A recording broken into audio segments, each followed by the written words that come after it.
Hello everyone, this is Nastek engineering. আজকে আমরা সলিডওয়ার্কসের সিএসডব্লিউ এর প্র্যাকটিস প্রবলেম 1.5টা সলভ করবো। তো আজকে আমাদের প্রশ্নে বলা আছে যে এই মডেলটা ডেভেলপ করতে এবং এর জন্য প্রয়োজনীয় ডাইমেনশনগুলো আমাদের প্রশ্নে দেওয়া আছে।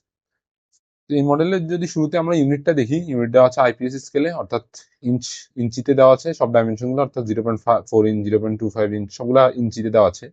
আর বলা আছে দ্য পার্ট ইজ সিমেট্রিক, অর্থাৎ এই পার্টটা সিমেট্রিক পার্ট, এটাকে মাঝখান থেকে দুই ভাগ করলে দুই ভাগই দেখতে সেম হবে। তো আমরা সলিডওয়ার্কসে চলে যাই এবং এই পার্টটা ডিজাইন করার ট্রাই করি শুরু থেকে। ওকে, শুরুতে একটা পার্ট ফাইল নিয়ে নিব। তো প্রথমে আমি আমার যেই ইউনিটটা চেঞ্জ করে নিই, মিলিমিটার থেকে ডিফল্ট আমার দেওয়া থাকে, আমি আইপিএস স্কেলে নিয়ে নিলাম। তো আমি এই পার্টটাকে ফ্রন্ট প্লেন থেকে ডেভেলপ করা শুরু করব, যেহেতু এটা তাহলে ভিউটা ভালো আসবে। তো আমি ফ্রন্ট প্লেন থেকে ডেভেলপ করি। তো শুরুতে আমি একটা সেন্টার লাইন নিয়ে নিই, অরিজিন বরাবর একটা হরিজন্টাল সেন্টার লাইন নিয়ে নিব। আমি শুরুতে এই অংশটাতে ফোকাস করব, পরবর্তীতে আমি পুরো বডিটা আঁকবো। এই অংশটার যে ভার্সনটা এখানে দেওয়া আছে। শুরুতে আমি দেখতেছি যে অরিজিন থেকে একটা হেক্সাগোনাল শেপ আঁকা হয়েছে। তাহলে আমি শুরুতে একটা হেক্সাগোনাল শেপ এঁকি অরিজিন পর্যন্ত আঁকলাম। বলা আছে যে হেক্সাগোনাল শেপের এই রেখা আর এই রেখার মধ্যে দূরত্ব 0.5 ইঞ্চ। আমি সেটাও দিলাম 0.5 ইঞ্চ। ওকে, তারপরে এই হেক্সাগোনাল শেপের একটু আগে একটা সেন্টার নিয়ে একটা বৃত্ত আঁকা হয়েছে, যেটার ডাইমেনশন হচ্ছে 0.8 ইঞ্চ। তা আমি সেটাও করব। এটা হচ্ছে যে এখান থেকে একটু আগে একটা বৃত্ত আঁকা হয়েছে, এটা হচ্ছে 0.8 ইঞ্চ ডায়ামিটার বৃত্ত আঁকা হলো। তারপরে আহ এই বৃত্ত এখানে একটা আমি লাইন এঁকে নিব, কারণ এই যে এই অংশটা কাটা হয়েছে এই লাইনটা থেকে, সেজন্য। তো এই লাইন থেকে বৃত্তের সেন্টার হবে 0.25 ইঞ্চ। 0.25 ইঞ্চ। ওকে, এই যে এই লাইন থেকে বৃত্তের সেন্টার হবে 0.25 ইঞ্চ, এবং এই লাইন থেকে এই অরিজিনাল দূরত্ব হবে 0.4 ইঞ্চ।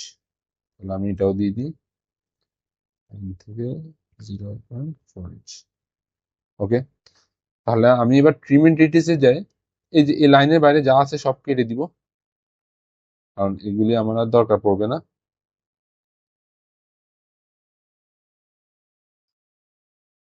তো মোটামুটি আমার শেডটা তৈরি করা হয়ে গেল। আমি এই অংশগুলো কেটে দিই।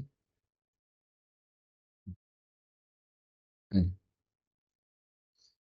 এরপরে আমার হচ্ছে যে একটা সেন্টার রেক্টেঙ্গেল নিয়ে আমি এই অংশটা আঁকবো, যেটার লেন্থ হবে 3.25 ইঞ্চ এবং উইড হবে 0.45 ইঞ্চ, এবং এই চতুর্ভুজটার কর্নার দুইটা এই বৃত্তকে ইন্টারসেক্ট করবে এবং যথারীতি এই বৃত্তকে এখানে ইন্টারসেক্ট করবে।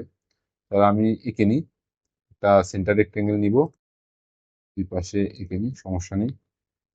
আমি এখানে হচ্ছে যে এটার ডাইমেনশন গুলো নিয়ে নিই, 3.25 ইঞ্চ, 3.25 ইঞ্চ, আর হচ্ছে উচ্চতা হচ্ছে 0.4 ইঞ্চ। ওকে, তারপরে আমি এই যে এই কর্নারটা যেহেতু বৃত্তকে ইনসেক্ট করবে, তাহলে আমি এই কর্নারটাকে ক্লিক করে ধরে কন্ট্রোল ধরে কোইন্সিডেন্ট। ওকে, না আমার হয় নাই, আমি জেড দিয়ে যাব, আমার এখানে ইন্টারসেক্ট করবে। আমি ওকে, যে হ্যাঁ, এই কর্নার ধরবো, বৃত্ত ধরবো, কোইন্সিডেন্ট। আমার বৃত্তটা বসে গিয়েছে, সমস্যা নেই। আমি আচ্ছা, ও আচ্ছা, এই বৃত্তটার ডায়ামিটারটা সরে গিয়েছে মনে হয়, আমি আবার ডায়ামিটারটা দিয়ে নিই। অবশ্যই রেডিয়াস হচ্ছে, ডায়ামিটার যদি 0.8 ইঞ্চ হয়, তাহলে রেডিয়াস হচ্ছে 0.4 ইঞ্চ। ওকে, এখন আশা করি আর সমস্যা হবে না। এই তো 0.4 ইঞ্চ দিয়ে দিলাম। তারপরে এই ঠিক এই পাশে আরো একটি বৃত্ত মানে আঁকাতে হবে, যেটার দৈর্ঘ্য আমি দিব। তাহলে আমি এখানে সবগুলো নীল হয়ে আছে, সব ডাইমেনশন তারপরে নীল হয়ে আছে কেন সেটা জানতে হলে আমাদের বুঝতে হবে যে এই যে আমি যে চিত্রটা আঁকছি সেটা কিন্তু লড়ছে। লড়লে কিন্তু এটা ডিফাইন হবে না। তাহলে আমি সেটার জন্য কি করতে পারি, এই যে বৃত্তের মধ্যে করি, এটা হেক্সাগন, এটা অরিজিনে ইন্টারসেক্ট করবে। তাহলে আমি এই যে ক্লিক করে অরিজিনে কোইন্সিডেন্ট, এই যে এখন পুরা কিন্তু চিত্রটা ফুল ডিফাইন হয়েছে, মানে কালো হয়ে গেছে। যে ফুল ডিফাইন হলে আমরা তো জানি এটা কালো হয়ে যায়। তো এখন আমি এই অংশটা আঁকবো। এই অংশটা আঁকার জন্য বৃত্তের প্যারামিটার দেওয়া আছে রেডিয়াস 0.4 ইঞ্চ। আমি শুরুতে একটা বৃত্ত নিব, বৃত্ত আঁকবো, রেডিয়াস দিব, এখানে ডায়ামিটার বলা আছে, ডায়ামিটার হচ্ছে রেডিয়াসের ডাবল, 0.4 ইঞ্চ ইন্টু 2 সেম। এখানে হচ্ছে কর্নারটা বৃত্তকে কোইন্সিডেন্ট করবে, কোইন্সিডেন্ট দিলাম। এরপর এখানে একটা হেক্সাগন আছে, দিব হেক্সাগন, যেটা বৃত্তের সেন্টারে কর্নার পর্যন্ত যাবে। এটার ডায়ামিটার দেওয়া আছে যে এটার দূরত্ব হচ্ছে 0.5। ওকে, এটা কিন্তু বৃত্তের সেন্টারে অবস্থিত আর কি। আর তাও এটা নীল হয়ে আছে কেন? কারণ আমি এটাকে যে হরিজন্টাল করলে এটা এখন কালো হয়ে যাবে। আমি যদি ক্লিক করে হরিজন্টাল করি, এই যে এটা কালো হয়ে গেল। তারপরে ভিতরের অংশগুলো আমি ট্রিম ইন্ডিউস করে দিব, পাওয়ার ট্রিম সিলেক্ট করে। তারপরে এখানেও সেম কাজ করবো, এই তো হয়ে গেল। এখন এটাকে আমার এক্সট্রুড বস করতে হবে কত ইঞ্চ, 0.3 ইঞ্চ এক্সট্রুড বস করতে হবে। আমি এক্সট্রুড বসে যাবো, প্রোডাক্টগুলো সিলেক্ট করবো, 0.3 ইঞ্চ এক্সট্রুড বস করলাম। এই যে আমার মডেলটা ডেভেলপ হয়ে গেছে। এখন যদি আমি এটার সাথে আমার উত্তর মিলাই, আমার উত্তরে দেওয়া আছে যে আমি আমার উত্তরটা হচ্ছে ভলিউম দেওয়া আছে 0.5492 ইঞ্চ কিউব। তাহলে আমি যদি এখন মাস প্রপার্টিস যাই, এই যে 0.55 কিউবিক ইঞ্চ, এটার এই উত্তর সেম। কারণ এখানে হচ্ছে সলিডওয়ার্কস সবকিছুকে রাউন্ড ফিগার করে দেখায়, তো তাই এখানে হচ্ছে 0.5492 কে ওই 4-এর পরে যেহেতু 9 আছে সেটাকে জাস্ট রাউন্ড ফিগার করে 0.55 কিউবিক ইঞ্চ দেখাচ্ছে।